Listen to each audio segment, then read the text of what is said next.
Hello hi viewers, welcome to our channel. So ఈరోజు ఒక మంచి విషయం గురించి మాట్లాడడం కంటే ఒక గొప్ప వ్యక్తి గురించి మాట్లాడడం అనేది నాకు చాలా ఆనందంగా ఉంది. ఎందుకంటే ఫెయిల్యూర్స్ వచ్చినా, హిట్స్ వచ్చినా, బ్లాక్ బస్టర్స్ వచ్చినా, అలాగే పూర్తిగా డిజాస్టర్లు అయిపోయినా ఆ మనిషిలో ఒక చలనం అనేది, ఆ మనిషిలో ఉన్న వ్యక్తిత్వం అనేది ఎప్పుడూ అలాగే ఉంటుంది. ఆ మనిషిని చూస్తే అలాగే అనిపిస్తుంది అనే దానికి నిలువెత్తు నిదర్శనం ప్రభాస్ గారు.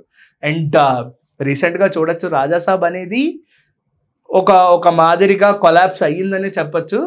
Cinema box office result wise cinema బాగుంది, బట్ ఆడియన్స్, మన తెలుగు ఆడియన్స్కి ఎందుకో ఎక్కలేదు అనిపించింది నాకు. అండ్ వాళ్ళు కూడా ఫస్ట్ హాఫ్లో ఇది ఉంది, సెకండ్ హాఫ్లో అది ఉంది అని మాటలు మాట్లాడడం జరిగింది. ఏ మాటలైతే, ఏ నోర్లైతే సలార్కి కల్కికి మాట్లాడలేకపోయాయో ఆ నోర్లు ఈరోజు రాజాసాబ్కి లేవడం జరిగింది. అవి చూస్తుంటే చాలా బాధగా అనిపించింది. ఈ ప్రభాస్నే కదా మీరు సలార్ అప్పుడు లేకపోతే కల్కి అప్పుడు మీరు చూసి మా రెబల్ స్టార్ మా ప్రభాస్ అని చెప్పి అంత హ్యాపీగా చూశారు. బట్ ఆ జోనర్ నుంచి మళ్ళీ మీకు ఒక బుజ్జిగాడు లేకపోతే ఒక బిల్లా లాంటి ప్రభాస్ని చూపిద్దాం అనే ఒక ప్రభాస్గా ఆయన యొక్క ఇంటెన్షన్, మళ్ళీ ఒక ఫ్యాన్ మూమెంట్స్, వింటేజ్ రెబల్ స్టార్ని తీసుకొద్దాం, వింటేజ్ డార్లింగ్ తీసుకొద్దాం అనే కొన్ని ఆయన యొక్క థాట్ ప్రాసెస్ని మీరు ఈజీగా జడ్జ్ చేసేసారేంటి అని నాకు అనిపించింది. బట్ వీటన్నిటికీ ఒక ఫుల్ స్టాప్ అనేది ఆయన నోటి నుంచి ఎప్పుడు వస్తూనే ఉంటుంది. అండ్ రీసెంట్గా మనం స్పిరిట్ రిలీజ్ డేట్ అనేది చూడడం జరిగింది, 5th March 2027. ఈ తర్వాత మళ్ళీ ఆయన ఫాజీ ఎప్పుడు రా, అదేమో మంచి పేట్రియాటిక్గా ఉంది. అండ్ ఆ డైరెక్టర్ ఏమో సీతారామం అండ్ అందాల రాక్షసి, పడి లేచే మనసు, ఇటువంటి కల్ట్ క్లాసిక్ లవ్ స్టోరీస్ని అయితే తీయడం జరిగింది.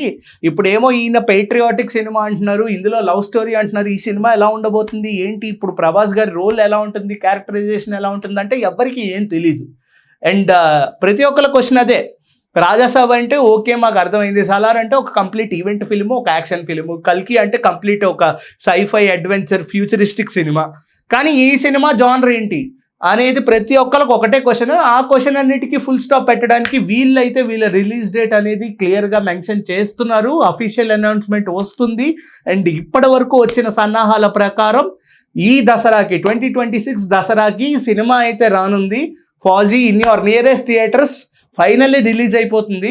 ఆయన ఆదిపురుష్ టైంలో చెప్పిన మాటలు ఇప్పుడు నాకు నిజంగా ఇవి నిజమే అనిపిస్తున్నాయి. ఆయన ఒకటే చెప్పాడు, నేను ఒక్కొక్కసారి తక్కువ మాట్లాడతాడు డార్లింగ్, ఇంకోసారి ఎక్కువ మాట్లాడతాను, కానీ మీ అందరి కోసం, ఫ్యాన్స్ కోసం, ప్రజల కోసం, ఆడియన్స్ ఎంటర్టైన్ అవ్వడం కోసం నేనైతే నాకు ఎటువంటి ఇబ్బంది కలిగినా నేనైతే ఇయర్కి 2 films చేస్తాను అన్న ఆయన మాటని ఖచ్చితంగా నిరూపిస్తున్నారు అండ్ నిలబెట్టుకుంటున్నారు అని చెప్పచ్చు. అప్పుడు మనం సలార్, ఫాజీ అండ్ ఆదిపురుష్ టైంలో కూడా 6 months గ్యాప్లో సినిమాలు అయితే రిలీజ్ అవ్వడం జరిగింది. అండ్ ఇప్పుడు కూడా వీఆర్ విట్నెసింగ్, రాజాసాబ్ రిలీజ్ అయిన ఒక 7 to 8 monthsకి we are watching Fauji. So ఒక ఇయర్ స్పాన్లో ఒక పెద్ద ఇండియాస్ బిగ్గెస్ట్ సూపర్ స్టార్ అనే ఒక ట్యాగ్ ఉంది, రెబల్ స్టార్ అనే ట్యాగ్ ఉంది, అండ్ పాన్ ఇండియా స్టార్ అనే ట్యాగ్ ఉంది, ఫస్ట్ పాన్ ఇండియా స్టార్ అనే ట్యాగ్ ఉంది, అండ్ డార్లింగ్ అనే ట్యాగ్ ఉంది. ఇన్ని ట్యాగ్స్ ఉన్న ఒక ఏకైక హీరో ఒక బాహుబలి లాంటి సినిమాని తీసి కెరియర్ రిస్క్లో పెట్టి జనాలకు ఎంటర్టైన్మెంట్ ఇద్దామని అందులో సక్సెస్ అయిన హీరో. ఆ హీరో అంటే ఆడితే సేఫ్ గేమ్ ఆడొచ్చండి ప్రభాస్ గారు. తలుచుకుంటే ఒక ఈవెంట్ ఫిలిమ్స్ చేసుకుందాం, మనకి ఎందుకులే ఇవన్నీ అని ఆలోచించవచ్చు. ఆయన కూడా ఏం పోయింది చెప్పండి, డబ్బులు, మనీ మేకింగే కదా ఎట్ లాస్ట్ ఫైనల్లీ ఎవరైనా ఆలోచించేది. అలా ఆయన ఆలోచించకుండా ఫ్యాన్స్ గురించి నేను ఇన్ని చేయాలి, అన్ని చేయాలి, ఇలాంటి ఎంటర్టైన్మెంట్ ఇవ్వాలి, అది చేయాలి, ఇది చేయాలని ఆయన ఆలోచించడం ఎందుకులే అండి. అలా ఆ రోజు ఆయన అనుకుంటుంటే ఈరోజు ఇలాంటి ఎక్స్పెరిమెంట్స్ అనేవి మనం చూడకపోయే వాళ్ళం. అండ్ ప్రజెంట్ కరెంట్ జనరేషన్లో ఉన్న ఏకైక స్టార్ హీరో ఎవరైతే కంప్లీట్గా ఒక జానర్లో మనం ఉండకూడదు, ప్రతి జానర్ ఎక్స్ప్లోర్ చేయాలి అని ప్రతి జానర్, ఎవ్రీ జానర్ ఎక్స్ప్లోర్ చేస్తూనే ఉన్నారు. అండ్ వీఆర్ విట్నెసింగ్ ప్రభాస్ గారు ఫాజీ. అండ్ దసరాకి రిలీజ్ అవబోతుంది అనగానే ఐ వాజ్ షాక్, ఏంటి ఈయన మాటలు, ఈయన ప్రతిసారి ఇలా ఎలా నిలబెట్టుకుంటున్నారని. ఎందుకంటే ఇవన్నీ చిన్న సినిమాలు కాదండి. ఫాజీ అనేది it's a huge big film. And అలాంటి బిగ్ ఫిలిం దగ్గర నుంచి ఈజీగా వేరే స్టార్ హీరోస్ అయితే ఒక 2 to 3 years అయితే స్పాన్ తీసుకుంటారు.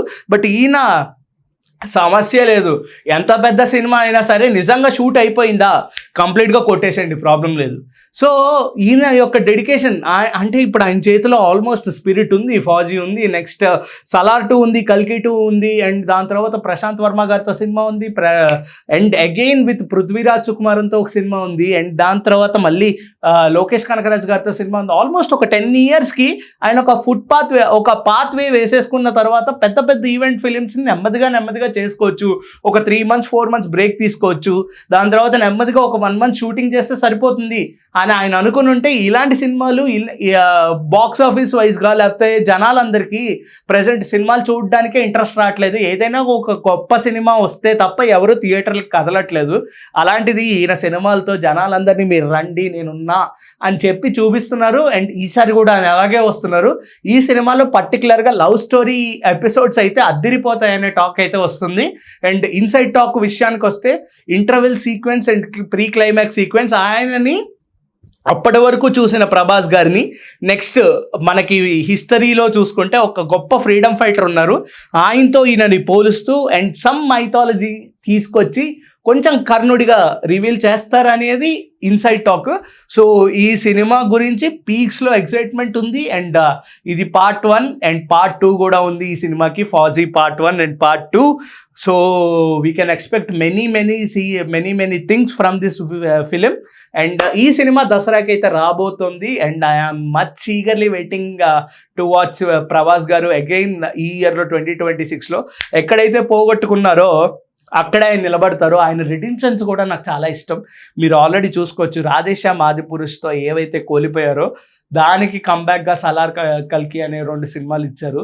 సో ఇప్పుడు రాజాసాబ్తో ఏదైతే మీరు కోల్పోయారని మీరు అనుకుంటున్నారో ఇంకా వెయిట్ చేయాల్సిన అవసరం లేదు. ఇంకా చాలా పెద్ద సినిమాలు ఉన్నాయి ఫాజీ లాంటివి.